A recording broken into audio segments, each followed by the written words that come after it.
HU. HU. Thank you so much, everybody. Please have a seat. I feel important now. Got a degree from Howard. Cicely Tyson said something nice about me. I love you back. To President Frederick, the Board of Trustees, faculty and staff, fellow recipients of honorary degrees, thank you for the honor of spending this day with you. And congratulations to the class of 2016.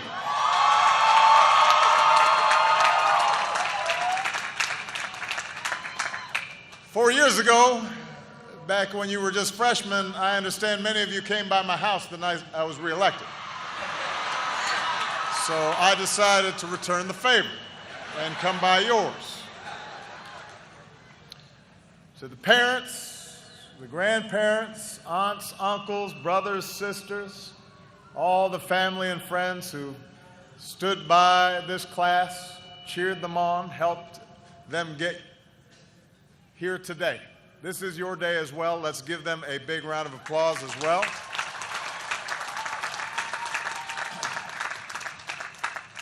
I'm not trying to stir up any rivalries here. I just want to see who's in the house. We got Quad, Annex, Drew, Carver, Slow, Towers, and Meridian. Rest in peace, Meridian. Rest in peace. I know you're all excited today. You might be a little tired as well. Some of you are up all night making sure your credits were in order. Some of you stayed up too late. Ended up at Ho Chi at 2 a.m. Got some mambo sauce on your fingers. But you got here. And you've all worked hard to reach this day. You've shuttled between challenging classes and Greek life. You've led clubs, played an instrument or a sport. You volunteered, you interned, held down 1, 2, maybe 3 jobs. You've made lifelong friends and discovered exactly what you're made of. The Howard hustle has strengthened your sense of purpose and ambition, which means you're part of a long line of Howard graduates. Some are on this stage today. Some are in the audience.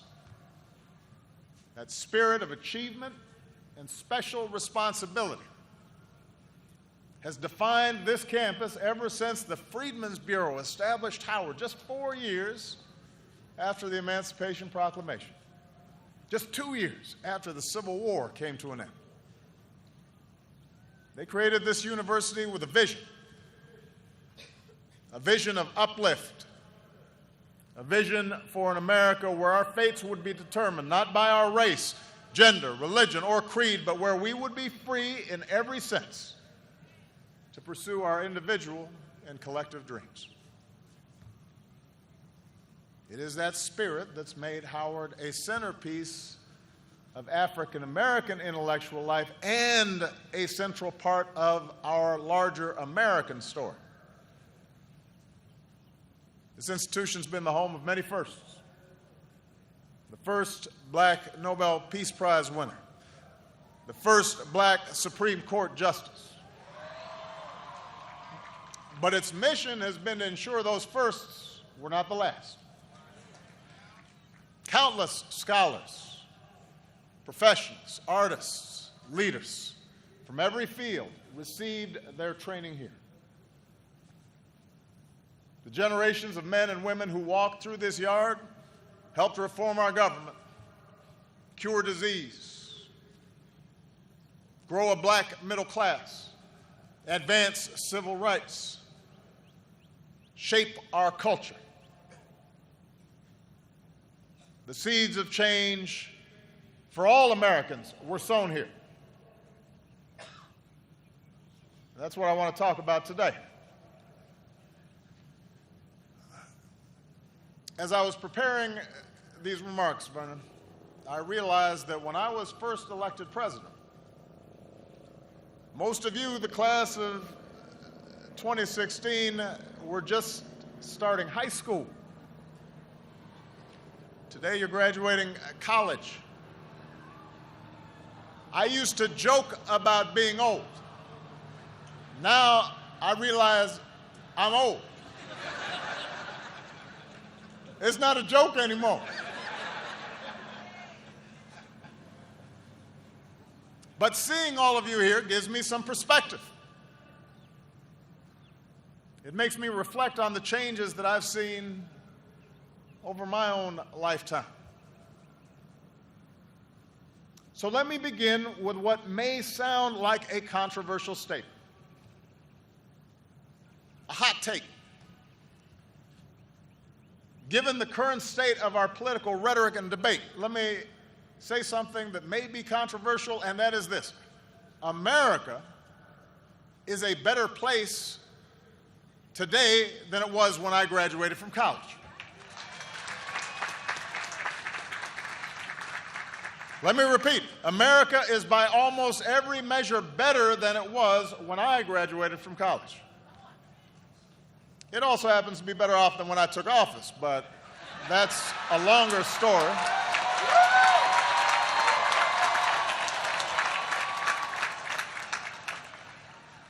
That's a different discussion for another speech. But think about it. I graduated in 1983. New York City, America's largest city, where I lived at the time, had endured a decade marked by crime and deterioration and near bankruptcy. And many cities were in similar shape. Our nation had gone through years of economic stagnation, the stranglehold of foreign oil, a recession where unemployment nearly scraped 11%. The auto industry was getting its clock cleaned by foreign competition. And don't even get me started on the clothes and the hairstyles. I've tried to eliminate all photos of me from this period. I thought I looked good. I was wrong. Since that year, since the year I graduated, the poverty rate is down. Americans with college degrees, that rate is up. Crime rates are down. America's cities have undergone a renaissance. There are more women in the workforce. They're earning more money. We've cut teen pregnancy in half. We've slashed the African American dropout rate by almost 60%. And all of you have a computer in your pocket that gives you the world at the touch of a button. In 1983, I was part of fewer than 10% of African Americans who graduated with a bachelor's degree. Today, you're part of more than 20% who will. And more than half of blacks say we're better off than our parents were at our age, and that our kids will be better off too. So America is better. And the world is better too. A wall came down in Berlin. An iron curtain was torn asunder. The obscenity of apartheid came to an end. A young generation in Belfast and London have grown up without ever having to think about our IRA bonds. In just the past 16 years, we've come from a world without marriage equality to one where it's a reality in nearly 24 countries. Around the world, more people live in democracies. We've lifted more than 1 billion people from extreme poverty. We've cut the child mortality rate worldwide by more than half. America's better. The world is better. And stay with me now. Race relations are better since I graduated. That's the truth. No, my election did not create a post-racial society. I don't know who was propagating that notion. That was not mine. But the election itself, and the subsequent one, because the first one, folks might have made a mistake. The second one, they knew what they were getting. The election itself was just one indicator of how attitudes had changed. In my inaugural address, I remarked that just 60 years earlier, my father might not have been served in a D.C. restaurant, at least not certain of them. There were no black CEOs of Fortune 500 companies, very few black judges.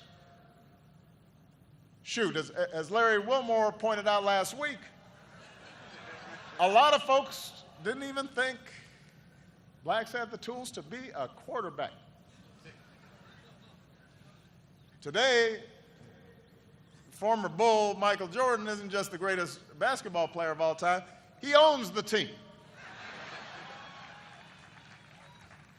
When I was graduating, the main black hero on TV was Mr. T.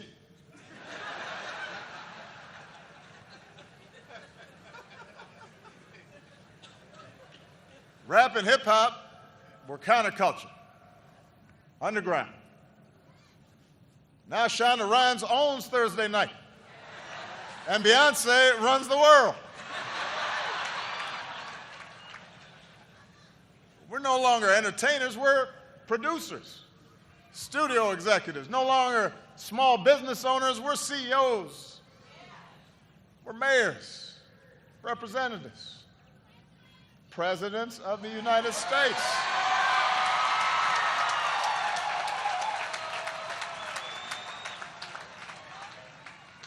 Now, I am not saying gaps do not persist. Obviously, they do. Racism persists. Inequality persists. Don't worry, I'm going to get to that.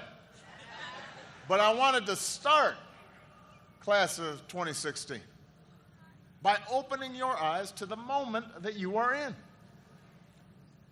If you had to choose one moment in history in which you could be born, and you didn't know ahead of time who you were going to be, what nationality, what gender, what race, whether you'd be rich or poor, gay or straight, what faith you'd be born into, you wouldn't choose 100 years ago. You wouldn't choose the 50s or the 60s or the 70s. You choose right now. If you had to choose a time to be, in the words of Lorraine Hansberry, young, gifted, and black in America, you would choose right now.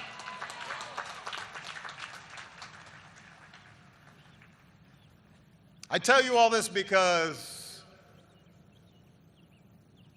it's important to note progress. Because to deny how far we've come would do a disservice to the cause of justice, to the legions of foot soldiers, to not only the incredibly accomplished individuals who've already been mentioned, but your mothers and your dads and grandparents and great-grandparents who marched and toiled and suffered and overcame to make this day possible. I tell you this not to lull you into complacency, but to spur you into action. Because there's still so much work to do, so many more miles to travel. And America needs you to gladly, happily take up that work. You all have some work to do. So enjoy the party, because you're going to be busy. Yes, our economy has recovered from crisis stronger than almost any other in the world. But there are folks of all races who are still hurting, who still can't find work that pays enough to keep the lights on, who still can't save for retirement. We've still got a big racial gap in economic opportunity. The overall unemployment rate is 5%, but the black unemployment rate is almost 9%. We've still got an achievement gap when black boys and girls graduate high school and college at lower rates than white boys and white girls. Harriet Tubman may be going on the 20, but we've still got a gender gap when a black woman working full-time still earns just 66% of what a white man gets paid.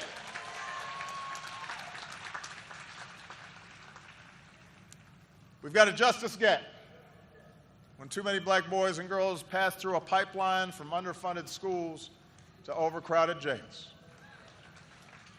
This is one area where things have gotten worse.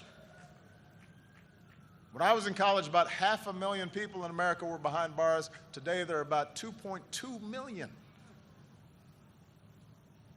Black men are about 6 times likelier to be in prison right now than white men.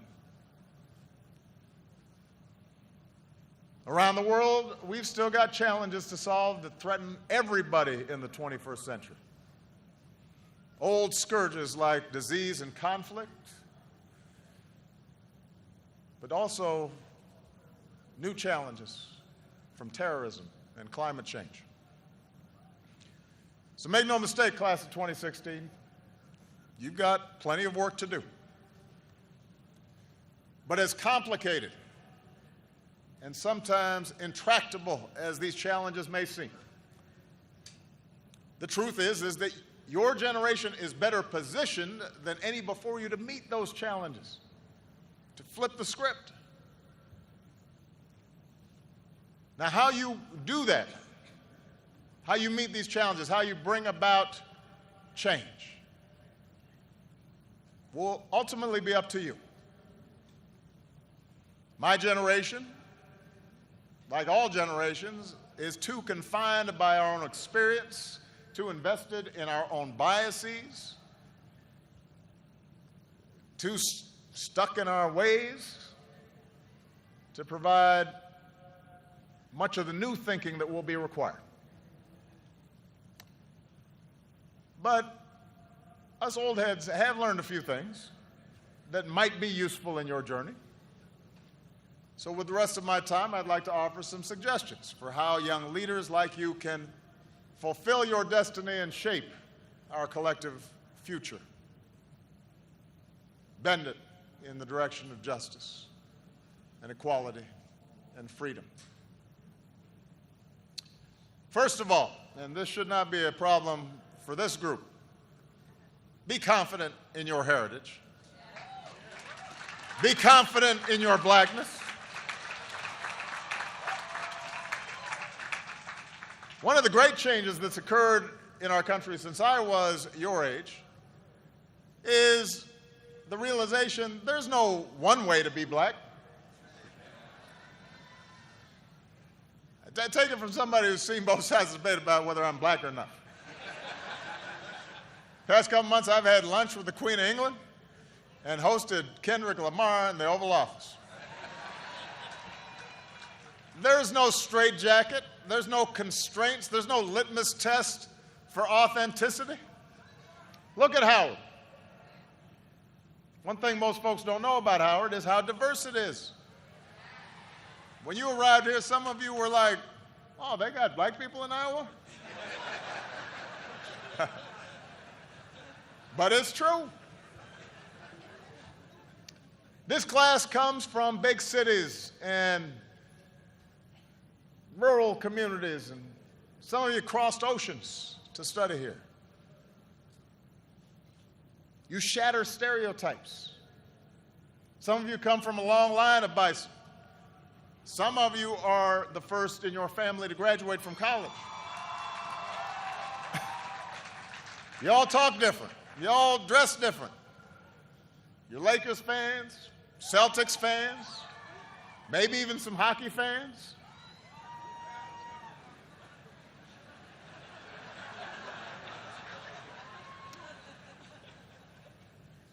And because of those who come before you, you have models to follow. You can work for a company or start your own. You can go into politics or run an organization that holds politicians accountable. You can write a book that wins the National Book Award, or you can write the new run of Black Panther, or like one of your alumni, Ta-Nehisi Coates, you can go ahead and just do both. You can create your own style, set your own standard of beauty, embrace your own sexuality. Think about an icon we just lost, Prince. He blew up categories. People didn't know what Prince was doing.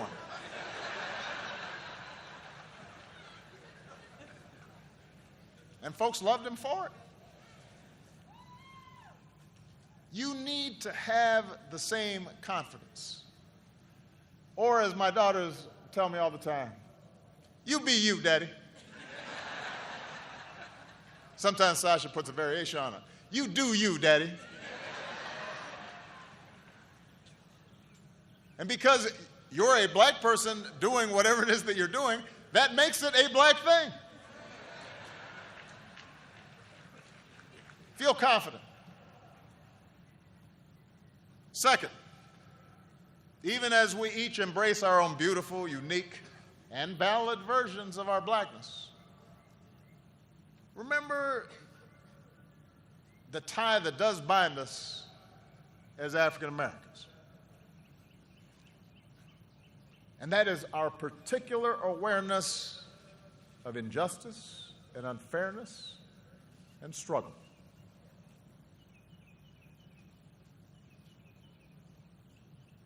That means we cannot sleepwalk through life. We cannot be ignorant of history. We can't meet the world with a sense of entitlement. We can't walk by a homeless man without asking why a society as wealthy as ours allows that state of affairs to occur. We can't just lock up a low-level dealer without asking why this boy, barely out of childhood, felt he had no other options. We have cousins and uncles and brothers and sisters who we remember were just as smart and just as talented as we were, but somehow got ground down by structures that are unfair and unjust. And that means we have to not only question the world as it is and stand up for those African Americans who haven't been so lucky.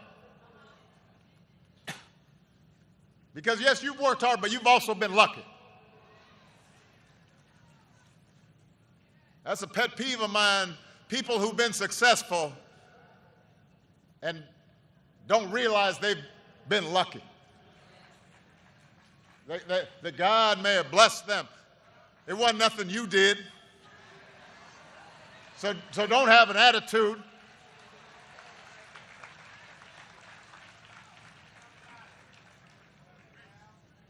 But we must also expand our moral imaginations to understand and empathize with all people who are struggling. Not just black folks who are struggling. The refugee, the immigrant, the rural poor, the transgender person.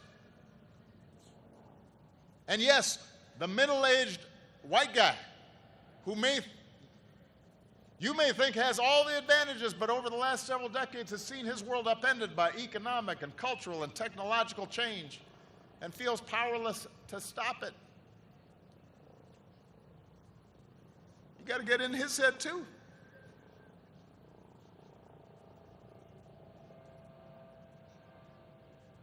Number 3,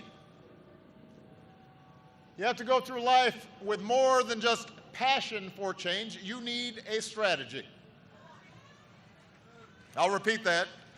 I want you to have passion. You have to have a strategy. Not just awareness, but action. Not just hashtags, but votes.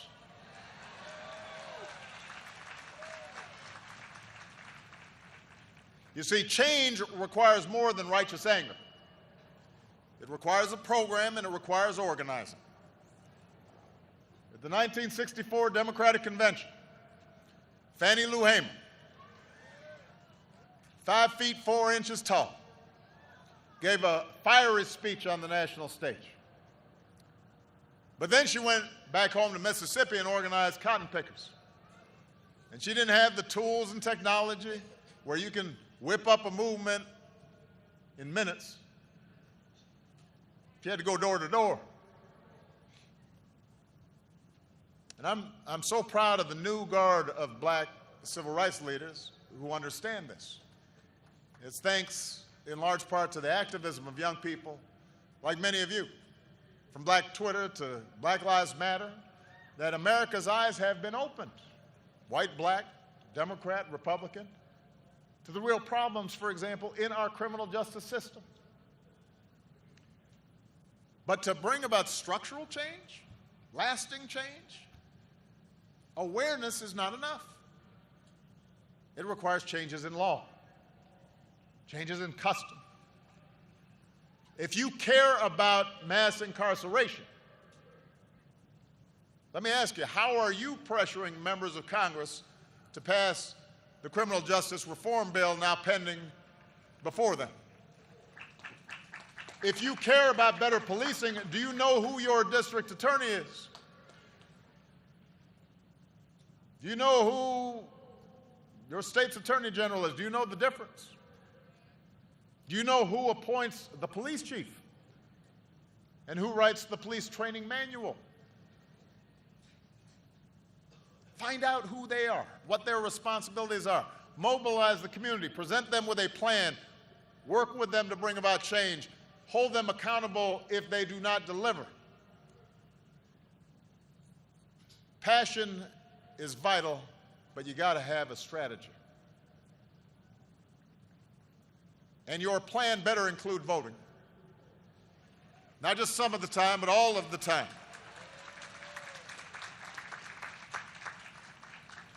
It is absolutely true that 50 years after the Voting Rights Act, there are still too many barriers in this country to vote. There are too many people trying to erect new barriers to voting. This is the only advanced democracy on earth that goes out of its way to make it difficult for people to vote. And there's a reason for that. There's a legacy to that.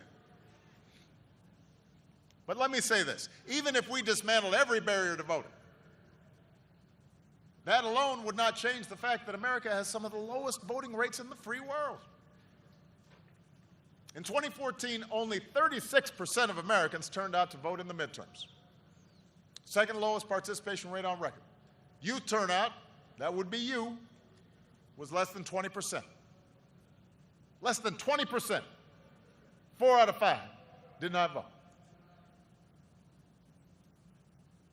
In 2012, nearly 2 in 3 African Americans turned out. And then in 2014, only 2 in 5 turned out.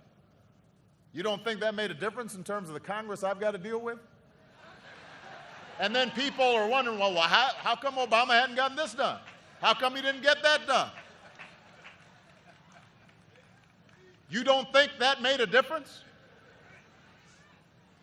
What would have happened if you had turned out at 50, 60, 70% all across this country? People try to make this political thing really complicated. They're like, well, what kinds of reforms do we need? And how do we need to do that? And what? You know what? Just vote. It's math. If you have more votes than the other guy, you get to do what you want.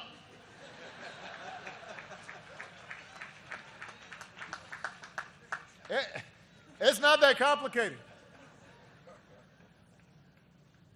And you don't have excuses. You don't have to guess the number of jelly beans in a jar or bubbles on a bar of soap to register to vote.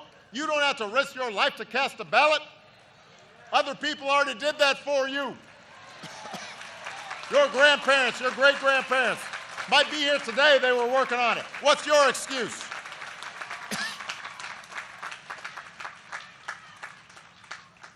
When we don't vote, we give away our power, disenfranchise ourselves, right when we need to use the power that we have. right when we need your power to stop others from taking away the vote and rights of those more vulnerable than you are, the elderly and the poor, the formerly incarcerated trying to earn their second chance. So you got to vote all the time, not just when it's cool, not just when it's time to elect a president, not just when you're inspired. It's your duty. When it's time to elect a member of Congress or a city councilman or a school board member or a sheriff. That's how we change our politics, by electing people at every level who are representative of and accountable to us. It is not that complicated. Don't make it complicated. And finally, change requires more than just speaking out. It requires listening as well. In particular, it requires listening to those with whom you disagree and being prepared to compromise.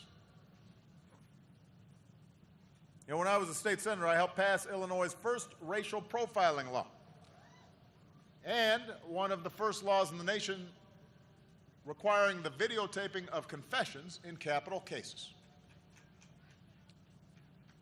And we were successful because early on, I engaged law enforcement. I didn't say to them, "Oh, you guys are so racist, you need to do something." I understood, as many of you do, that the overwhelming majority of police officers are good and honest and courageous and fair and love the communities they serve. And we knew there were some bad apples, and that even good cops with the best of intentions, including, by the way, African-American police officers, might have unconscious biases, as we all do. So we engaged, and we listened, and we kept working until we built consensus.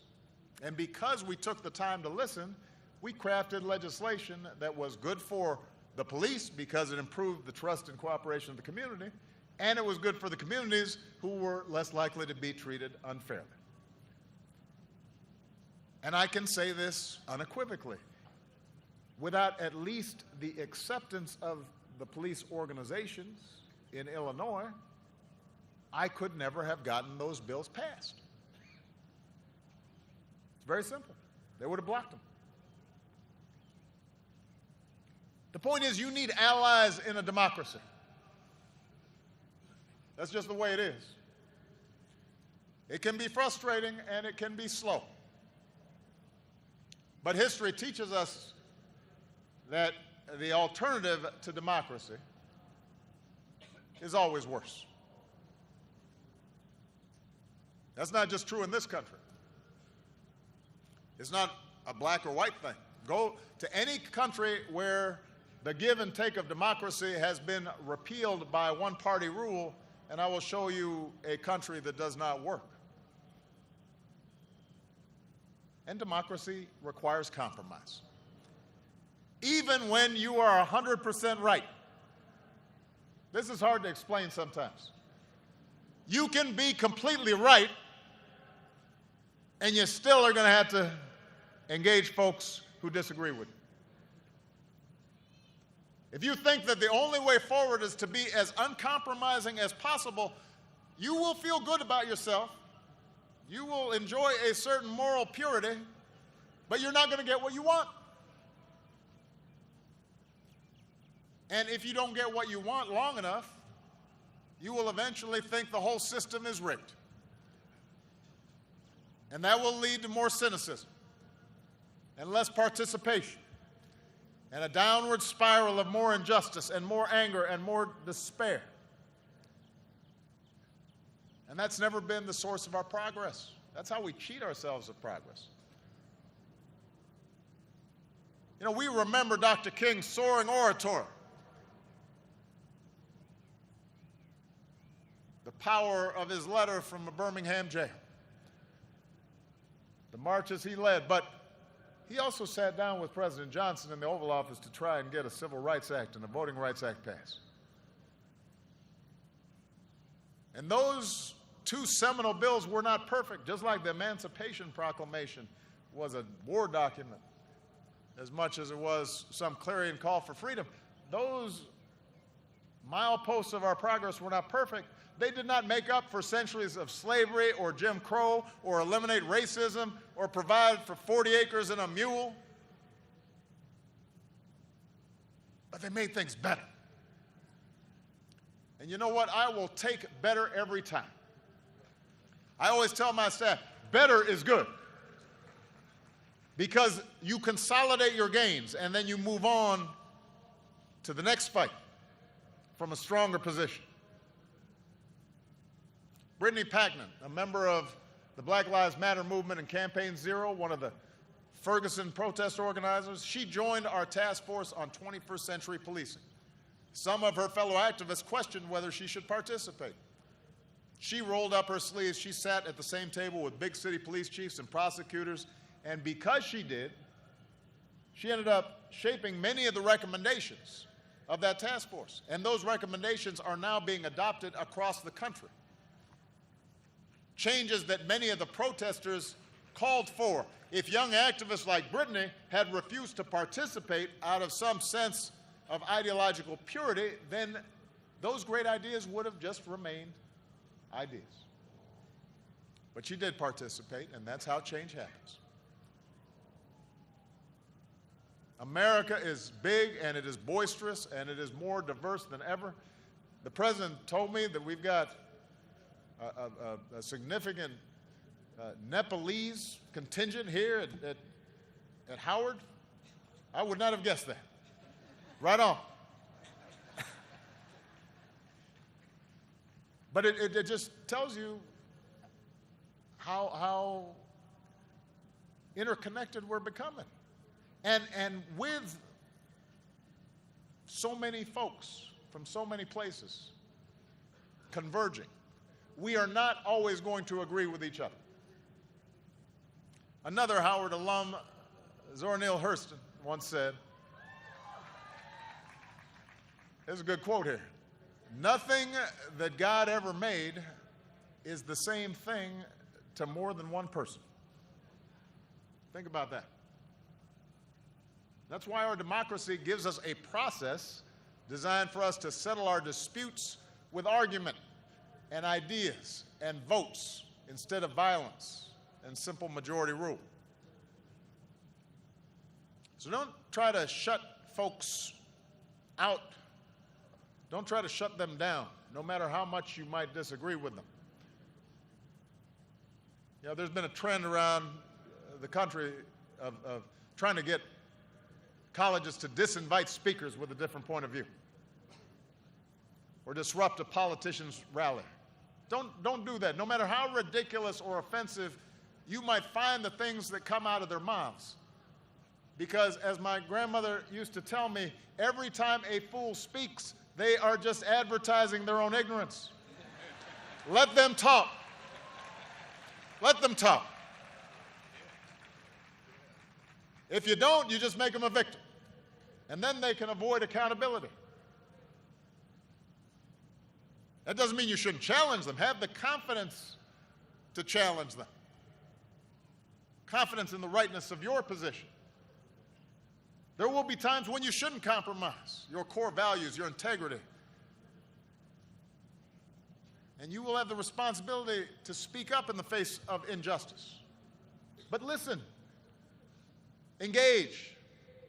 If the other side has a point, learn from them. If they're wrong, rebut them, teach them, beat them on the battlefield of ideas. And you might as well start practicing now, because one thing I can guarantee you, you will have to deal with ignorance, hatred, racism, foolishness, trifling folks. I promise you, you will have to deal with all that at every stage of your life. That may not seem fair, but life has never been completely fair. Nobody promised you a crystal stair.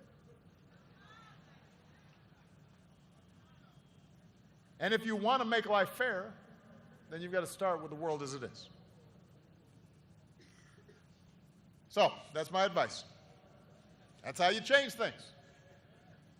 Change isn't something that happens every 4 years or 8 years. Change is not placing your faith in any particular politician and then just putting your feet up and saying, okay, go. Change is the effort of committed citizens who hitch their wagons to something bigger than themselves and fight for it every single day. That's what Thurgood Marshall understood. A man who once walked this yard, graduated from Howard Law, went home to Baltimore, started his own law practice. He and his mentor, Charles Hamilton Houston, rolled up their sleeves and they set out to overturn segregation. They worked through the NAACP, filed dozens of lawsuits, fought dozens of cases. And after nearly 20 years of effort, 20 years, Thurgood Marshall ultimately succeeded in bringing his righteous cause before the Supreme Court and securing the ruling in Brown versus Board of Education that separate could never be equal. 20 years. Marshall, Houston, they knew it would not be easy. They knew it would not be quick. They knew all sorts of obstacles would stand in their way.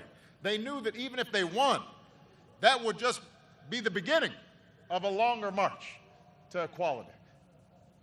But they had discipline. They had persistence. They had faith and a sense of humor. And they made life better for all Americans. And I know you graduates share those qualities. I know it because I've learned about some of the young people graduating here today. There's a young woman named Sierra Jefferson who's graduating with you. And I'm just going to use her as an example. I hope you don't mind Sierra. Sierra grew up in Detroit and was raised by a poor single mom who worked 7 days a week in an auto plant. And for a time, her family found themselves without a place to call home. And they bounced around between friends and family who might take them in. By her senior year, Sierra was up at 5 a.m. every day, juggling homework, extracurricular activities, volunteering, all while taking care of her little sister. But she knew that education was her ticket to a better life. So she never gave up, pushed herself to excel. This daughter of a single mom who works on the assembly line turned down a full scholarship to Harvard to come to Howard.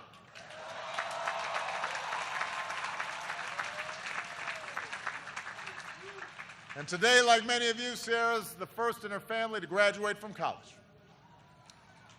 And then she says she's going to go back to her hometown just like Thurgood Marshall did, to make sure all the working folks she grew up with have access to the health care they need and deserve. As she puts it, she's going to be a change agent. She's going to reach back and help folks like her succeed. And people like Sierra are why I remain optimistic about America. Young people like you are why I never give in to despair. James Baldwin once wrote, "Not everything that is faced can be changed, but nothing can be changed until it is faced." Graduates, each of us is only here because someone else faced down challenges for us. We are only who we are because someone else struggled and sacrificed for us. That's not just Thurgood Marshall's story or Sierra's story or my story or your story. That is the story of America. Story whispered by slaves in the cotton fields. The song of marchers in Selma. The dream of a king in the shadow of Lincoln. The prayer of immigrants who set out for a new world. The roar of women demanding the vote. The rallying cry of workers who built America. And the GIs who bled overseas for our freedom. Now it's your turn. And the good news is you're ready. And when your journey seems too hard, And when you run into a chorus of cynics who tell you that you're being foolish to keep believing, or that you can't do something, or that you should just give up, or you should just settle, you might say to yourself a little phrase that I found handy these last 8 years. Yes, we can. Congratulations, class of 2016. Good luck. God bless you. God bless the United States of America. I'm proud of you.